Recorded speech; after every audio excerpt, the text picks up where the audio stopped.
Bhavnagar director of પ્રોસિક્યુશનના ઉપક્રમે આજ રોજ તારીખ 27/12/2025 શનિવારે સવારે 9 કલાકથી સાંજના 5 કલાક સુધી ટ્રેનિંગ કેન્દ્રનું આયોજન કરવામાં આવ્યું.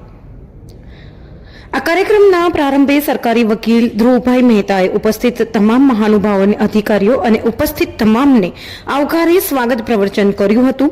આ કાર્યક્રમમાં મુખ્ય મહેમાન પદે ભાવનગરના પ્રિન્સિપલ ડિસ્ટ્રિક્ટ એન્ડ સેશન્સ જજ H.S. મૂળિયા સાહેબ તેમજ બોટાદના પ્રિન્સિપલ ડિસ્ટ્રિક્ટ એન્ડ સેશન્સ જજ M.S. પરાસર સાહેબ, ભાવનગર જિલ્લા કલેક્ટર ડોક્ટર મનીષ કુમાર બંસલ, ભાવનગર જિલ્લા પોલીસ અધિક્ષક નીતિશ પાંડે, ગાંધીનગરના ડેપ્યુટી ડાયરેક્ટર રાકેશ રાવ તેમજ ભાવનગર બાર એસોસિએશનના criminal bar association, motor accident bar એસોસિએશનના પ્રમુખશ્રીઓ સહિતના મહાનુભાવો અને સંબંધિત વિભાગના ઉચ્ચ અધિકારીઓ ખાસ ઉપસ્થિત રહ્યા હતા. આ કાર્યક્રમની આભાર વિધિ ભાવનગર જિલ્લા સરકારી વકીલ મનોજભાઈ આર જોશીએ કરી હતી. આ કાર્યક્રમમાં ઉપસ્થિત એપીપી ચિરાગભાઈ દવેએ ડાયંગ ડેક્લેરેશન, ઓળખ પરેડ અને નકશા વિશે વિસ્તૃત સમજણ આપી હતી.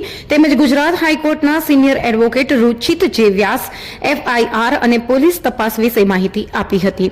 ભાવનગર જિલ્લા સરકારી વકીલ મનોજભાઈ જોશીએ સારવાર, સર્ટી, પોસ્ટમોર્ટમ રિપોર્ટ અંગે વિસ્તૃત માર્ગદર્શન આપ્યું હતું. તેમજ ઉપસ્થિત સિનિયર વકીલશ્રીઓએ પણ પોતાના મંતવ્ય વ્યક્ત કર્યા હતા.